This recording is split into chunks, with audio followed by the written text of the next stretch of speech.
Welcome to Dynamic Advancement, the foremost authority for cyber workforce development. Today, we'll be talking to a tech recruiter about what they look for when they're considering an applicant for a cyber position. So stay tuned.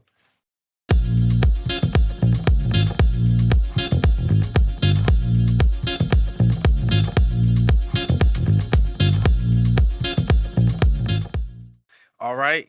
Welcome to Dynamic Advancement, your foremost authority for cyber workforce development. Our mission here is to demystify the cyber industry and help professionals navigate through a successful cyber career. And today's guest is known as J.K. Bridges, a cyber tech talent recruiter guru. And I'll just turn it over to her to let her introduce herself. J.K., please take the wheel. Thank you so much for that introduction. Yes, as Geronimo mentioned to you, I am J.K. Bridges. I have been in the industry now going on my 28th year. That's because I started when I was 2. You're barely legal.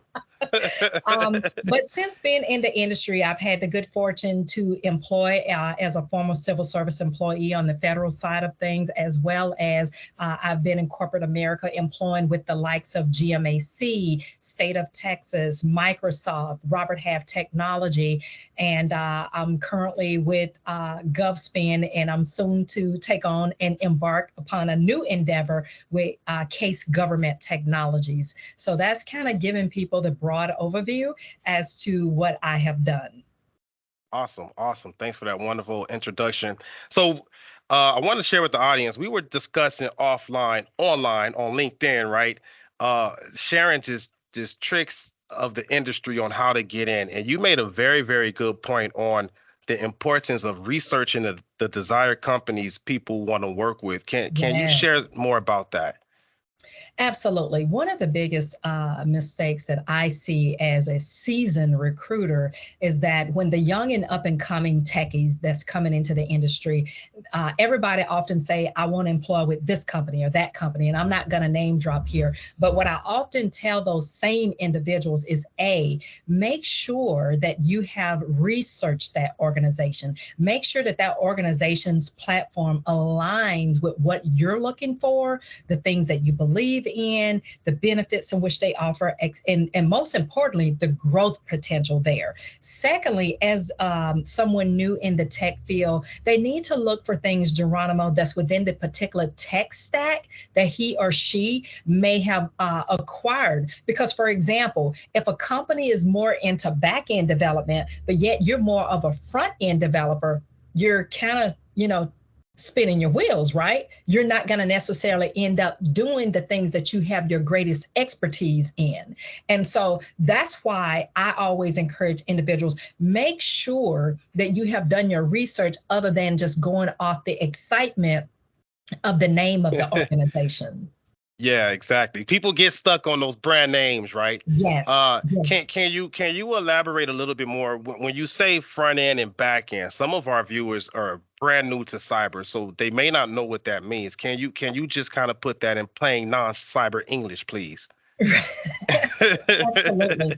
So, for instance, if you're more of a front end developer or engineer, there's going to be certain skill sets that you will have. For instance, you're more going to be more so into, let's say, the Node.js or React. Whereas if you're more into the back end development, you're going to be more specific into the Pythons.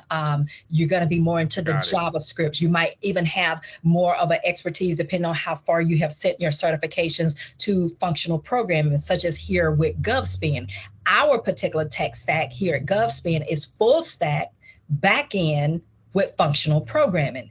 Key word to note from that is functional programming. So by us being in functional programming, we use all of the functional libraries within JavaScript, and we use pure functional languages to customize many of the softwares that we develop based upon the different clientele that we have. So pure functional languages are things such as the Haskells, the Erlangs, the Scalas. So what a lot of people don't realize is when they're coming and applying for certain roles, they just apply because they see a job title and they see, oh, it's a full stack developer, but they don't take the time to really do the deep dive into what that role is at this company. So what a full stack developer Mm, is at yeah, GovSpend may not be the same thing what a full stack developer would be if they go and employ with company ABC.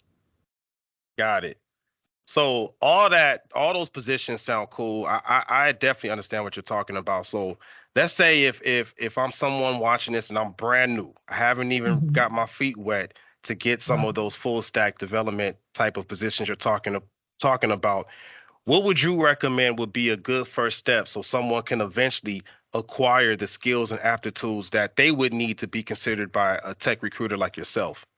That is a great question. And thank you so much for giving me the opportunity to answer that. What I have seen is many of our young developers, they do not utilize GitHub the way that they should. GitHub, although it's a repository where they can put a lot of their independent projects that they themselves are working on. Another great thing that they can do is a lot of freelance work. And for some reason, many of the young and I know that they have needs. They have to pay their bills. Nothing Pay is those wrong with that. bills. In the same token, you also have to pay your dues, meaning you got Yes. to put in the work in order to get the work. And so, in order to do that, that's where sometimes it's best to advertise yourself on certain job platforms such as AngelList. You can do a lot of freelance work through AngelList.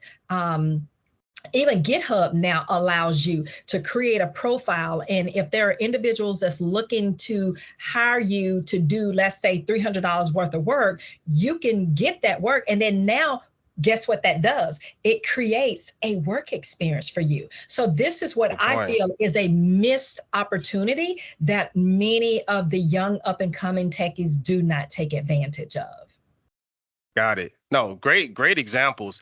So, because a lot of times too, especially for us, when we're Mhm. talking to people, people are brand new, and that sounds good. So, a lot of times when we tell people to really get some type of experience, in addition to what you're talking about, they need problem solving skills, right? Of They course, need of course. communication skills, and what I always impress upon someone brand new is consider maybe like a tier one help desk, IT support help desk, something Yes, along those lines, right? Because the way I view it, um, if they can get in at a tier one position, it's an entry level position, right? it is. Yes, They can do what you said and pay those bills, right? While maybe doing some freelance work like what you talked about, yes, yes. refining, more advanced skills. Can you share your take on that as well? Oh, absolutely. As a senior recruiter, well, actually, I'm a little bit higher than a senior recruiter. I'm here on the more corporate side, but definitely those of us that's within that echelon, we definitely take into account if an individual has done those things, and that counts towards your work credit. Now it gives us as a recruiter or someone in talent acquisition to advocate on your behalf Nice. to the hiring Nice. manager. Now, let me explain what I mean by advocate. What a lot of people seem to think, especially young techies, they seem to think that if we're the recruiter, we're the end all be all. And of course, as you know, Geronimo, that's not the case.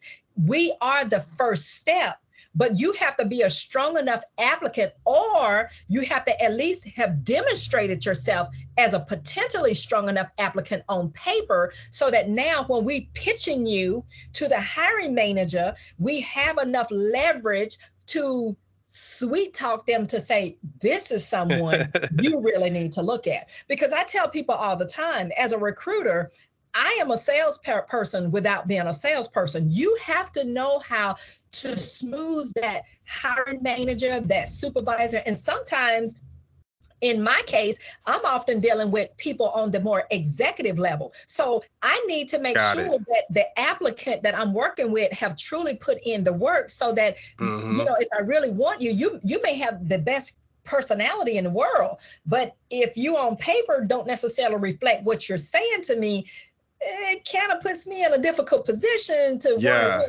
Yeah. really, push the envelope with you. So that's why I like to go out and speak on different platforms, Geronimo, as you know that I've done, and, share the same information that I'm sharing here, because I don't want to see those individuals make those mistakes. Exactly. Same here, right? We're here. We call it the ecosystem, right? It's what Mhm, can the mhm. ecosystem do to help boost people up? And I Right. like that. So I get it, right? Because even when I was coming out of the military, I thought the recruiters were the end all be all. Hey, I'm good with the recruiter. I'm good to go now. JK got me. But I at that time didn't consider that. Like you said, it's you're more of a salesperson, and it's a pitch, right? So It is. it sounds like the applicant, right? If I want to, apply for that Mhm, job you're recruiting for, JK, is I mhm. have to help you help me to where Absolutely. one, I have to look good on paper, right? My experience has to speak volumes, my credentials has to speak volumes. But then when you get me to that interview, I myself have to speak volumes, demonstrate a level of excellence, and be impressive enough to compel them to make that offer, right? You are so spot on. I could not have said it better, myself. It's definitely all about that. And here's the other thing that I want to add to that as a side note. To all the applicants or any potential job seeker that's listening in to this platform today, the one thing I want them to take away from today's conversation, Geronimo, is if you're getting the callbacks, meaning you're getting recruiters to say, hey, we want to phone screen you, your resume is doing what it needs to do. Now, Nice. here's the second part Nice. of that. If that resume gets you in the door, meaning it gets you that phone screen, but you never go anywhere else, then you can't blame your resume. It's because either A, you didn't do your homework on what the job really is or the company, what Hmm. it's about, or two, you're not good as a interviewee, meaning you haven't really practiced. And this is also one of the things that I've noticed that people don't understand, and that's why I opted a few years ago to start offering coaching sessions to coach individuals how Mm. to interview for tech roles, because many of them do not understand all of the components that goes into technical interviews.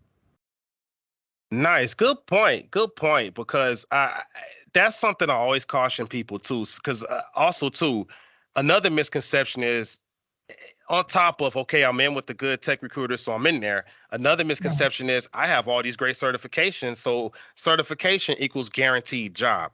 But it sounds like that's not really the case. When it comes to coaching, get what's a piece of advice that anyone can maybe use right now? Oh wow. I'm gonna say this as nice as I can. And again, Hit us. I don't want your audience to take it the wrong way. And when I say this, I will pray and ask of them to please take it as constructive critique in advance. Invest in yourself. In other words, if we all, as a woman, if we can take the time to invest in, let's say, a Coach or Dooney and Burke and a Louis Vuitton and the gentleman that's out there, if they can take the time to invest in, a brand new pair of wheels or that new stereo system, clearly you can invest anywhere from $75 to an average $250 because the average coaching session runs minimum 75 upwards to 250. You should be able to equally invest that into yourself so that it will be a sure in for you to land that career. Notice I said a career, not a job, but to land that career that you want. Because with tech, you cannot look at it as a regular job. Meaning, if you're going in applying for a banking job as a teller, that's a job. And that's no disrespect to the financial or the banking industry. But when it comes to tech, you have to come into tech with the mindset that you're building upon a career, meaning I'm going to be in tier one, year and a half to 2 years. Then I'm moving on to tier two, tier three. Then eventually I'm mid level. Now I'm senior level, etc., etc. That is the best way that you can succeed. So that's why if that resume is working, which I will admit, I would say more than 80%, Geronimo, of the applicants and job seekers that I work with, their resumes are spot on because nowadays there's so much software out there. A resume can be done little to none.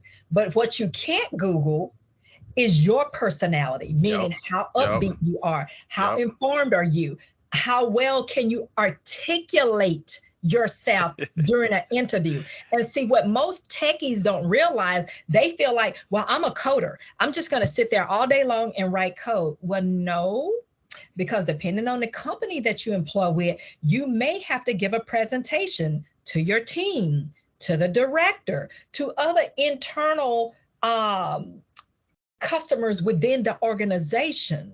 So that is why it is imperative that one knows how to articulate his or herself. And that's where the coaching part can come into play and be a huge difference. And trust me, I've seen the difference. I can Yeah. tell those that have invested in his or herself beyond just the technical realm versus those that are saying, you know what, I got this, I'm smart, I can go in and ad lib. And those are the very ones that don't do very well. Mm. You know what? Good point, because you know, any pro athlete, they get a coach. Yes. Any high level business professional, they get coaches. Yes. If you're trying to stay on the right path with like a very stringent diet, they get coaches. So Yes. if you're serious about having a career, not just a job, why not invest in yourself? That's great. That's great advice. I want to second that emotion. Spend that money for a coach. I mean, because Yes. if it's $75 to $100, let's be real. Some of us have spent that and then some at the bar. So why That not just reroute that money for that career? And I like what you said as far as the time span of that career, because mhm. I stand firm on a lot of people that I talk to think that they could go from zero to cybersecurity really quick, but Oh that's no. not true, right? Oh Uh, no. I always tell people you're looking at a 5 to 10 year journey if you're really serious about being a For professional. sure. For So sure. what you just said, you know, it validates that. So I just want to reiterate what you said. If you're really serious about being a cyber professional, it's the long game. It's not going to happen overnight. You have to hmm get your hmm 10,000 hours, right? To get that mastery level. So that's awesome. So another point that you had shared with us when we were talking is you talked about the importance of mentorship. Please share what Yeah. you meant about that. So, mentorship is another underutilized. I like to refer to mentorship as a resource because, in more ways than one, mentorship is a resource. It's a resource to you as the individual, it's a resource to your career, it's even a resource to your development as a person as a whole. So, for me, when I talk to young developers and engineers, I always tell them reach out and get yourself someone that's a seasoned individual within the Hmm. tech industry. Get yourself a mentorship. This is a person that can now steer your career. Treat it like a recipe. Everybody always want grandma's recipe, Aunt Leslie's recipe. Like me, my Aunt Leslie has the best banana pudding in the world. You cannot beat it. I'm a good Southern girl. So for me, I'm not going to go to my cousin that's in my same age group and ask her for that recipe. I'm going to go to the source because I want to make sure when I get that recipe, I can get the bragging rights that my aunt Yep. had. So you have Yep. to treat the tech community the same way because, like any other generation that we're dealing with, we're looking at the boomers. The boomers are retiring. That's why there's such a shortage right Hmm. now within the technical community because those that was before us that blazed the trails, they're now at the cusp where they're either A, retired or they're retiring.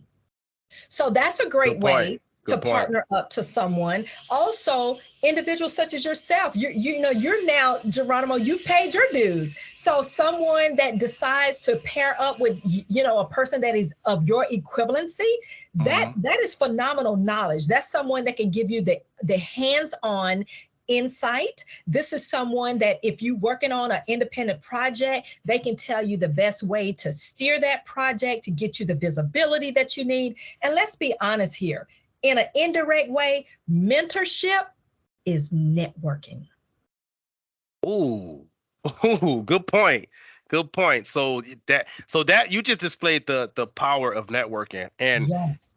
coming from the cyber field, right? I came from, rooms and skiffs where it's Correct. bunch of techies who might not really want to talk to too many people, which you may get away with that in the federal sector, the government sector. But if you're in the private sector, you're gonna have to get out there and talk to some human beings. You can't just talk to those machines now. So that That's was a true. very good point. That was a very good point. Um, so I want to talk about another point you made about a mistake that a lot of young techies make. Right. You had shared something along the lines that young techies make the mistake of just connecting with HR and talent acquisition, but you said that there are other roles within the company that they can get a return on investment by connecting with those folks as well. Can you share your thoughts on that? Yes. Let me just say, I'm always honored when I see someone in the tech field wanting to connect with me on LinkedIn. And by the way, I've maxed out my LinkedIn connections. If you send me a connection and I don't connect with you, it's not because I don't want to. I maxed out 2.5, soon to be 3 years ago. Now, with that Uh-oh. being said, now that we got the housekeeping out of the way, what I often have seen over the years is that young techies want to reach out to those of us that's in HR or talent acquisition. Well, legally and through US labor law, we cannot give you a referral. So even though we're good to connect Ah, with, if you connect with us legally, we're bound ethically where we cannot say, hey, hire this person. You see what I'm saying? But really? here's the but. Huh. If they connect with someone, let's say that's within operations within the organization or someone that's on the marketing team, it's a good likelihood that that company offers a referral fee. So now it benefits everybody. So I always tell individuals connect with a minimum 5 people with any organization that you have a desire to employ with. So if you know you desire to employ with ABC company, you should be connected on LinkedIn to at least 5 people within that organization. Because I can guarantee you, out of 5 people, at least one is willing to do a referral to you. That Yeah. way, if you get hired, they know they're going to get that money. And who don't want extra money today? I know I do. I'll take it. I'm trying to make a referral right now. Come on, let's go. No, Exactly. that's awesome. That's a real I guess industry trade secret, if you will. Even I wasn't aware of that. So that's awesome to know that. So everyone at this, you got to put you just gave everyone some good homework. Do your Yes. research on the company that you have a desire working with. Like really do your research, look into their values, make sure they align with yours and connect with the right people. Don't go straight to the HR talent acquisition people because you might stunt your progress there. That's real good. That's a real good one right there. Some good homework. Um, so okay, so I want to switch gears, and this will be one of the last questions I ask you because I know you're out there busy giving people opportunities. So let's talk certifications. We kind of talked about it a little bit as far as people think that the certifications are the end all be all. They're just part of that journey, right? As a tech recruiter, what do you look for with applicants coming to you with the certifications? Are you looking at what type of certifications they have? Are you looking at how they articulate their skills associated with those certifications? What does that look like for you? That's a great question. And so that kind of piggybacks off of what I spoke of earlier when I said making sure that you're familiar with the company, with the organization in which you're employing for. So, again, I'm going to use where I'm at right now here at GovSpend as an example. We're in back end development. So, any type of certification that is aligned with back end development is a bonus. Two, we're also into functional programming, which, of course, as you know, that's kind of almost a hidden talent within this spectrum because functional programming have not always existed. 7 years ago, functional programming was not even part of the tech community. Yeah, It's yeah. yeah, so it's essentially new. So and let's use like MongoDB, Elasticsearch. There's oodles and oodles of those type of certifications that's out Mm, there now. So someone that have those certifications, if they opt to employ with GovSpend, we're going to look at them very closely because that's going to say 2 things to us. Number one, it says you have done your research and you have your eye on the prize as to where you want to take your career. Now, taking their career could just be a stepping stone here with GovSpend, but yet they aspire to go beyond GovSpend. But at least that hmm shows us that you're contributing to the development of yourself. Notice I said the development of yourself, because Yep, that is development. what it's all about. And that's what I'm trying to get all of the young techies to recognize, and, to train their mindset to be, that is all about developing yourself, not only within the tech community, but developing oneself to the next level. And that is what certifications does. Certifications is a great way to demonstrate what you're trying to develop within yourself, as well as if you say, okay, I'm here at company ABC, this is where I want to be, I'm going to be here for the next 20 years, then now that shows us part two, that shows the investment. That lets us know you are investing in yourself. And so if you choose to invest in yourself, guess what that employer is going to do? We will invest in you. Ooh, I like that. I like that. So you hear that, right? That's the second time JK said invest in yourself, right? Invest in yourself, invest in yourself. Repetition is the key, right? It So get is. yourself a coach to get prepared for that interview. While you're in, it doesn't stop. Keep investing, keep growing, because you want to show that company growth, right? And you want Of that course. company to really believe in you and continue investing in you. And then that's how you grow. That's how the company grows. Because at the end of the day, correct me if I'm wrong, companies care about growth for that company Well, as they well do. too, right? Absolutely. Oh yeah. So that's Absolutely. awesome. That is awesome. Um, so this is great. I think you share some really good insights that our audience can use to get in the game. If they're already in the game, start progressing and upskilling Right. inside Right. their careers, because these are careers, not jobs, right? That's Uh, correct. so the final thing, I know you kind of mentioned it. I know you've maxed out on your connections on LinkedIn, but just one more time, can you just plug your LinkedIn and your socials so people know how to get in contact with you? Yes, absolutely. Please, follow me on LinkedIn, JK Bridges. Unfortunately, that's my only social media. It's okay. It's okay. But at this juncture in my career, I don't need any other social media. But yes, you can find me as JK Bridges on LinkedIn. I believe I have short hair. I haven't changed my profile picture in a while, but it's short hair with a black outfit on. But look for the words GovSpend. As I mentioned a moment ago, I am about to change companies. I recently was offered a phenomenal opportunity that I just could not pass up, and I will be going with Case, KACE. So if you forget where I'm at, please feel free to follow me on there. But again, you can follow me on LinkedIn at JK Bridges.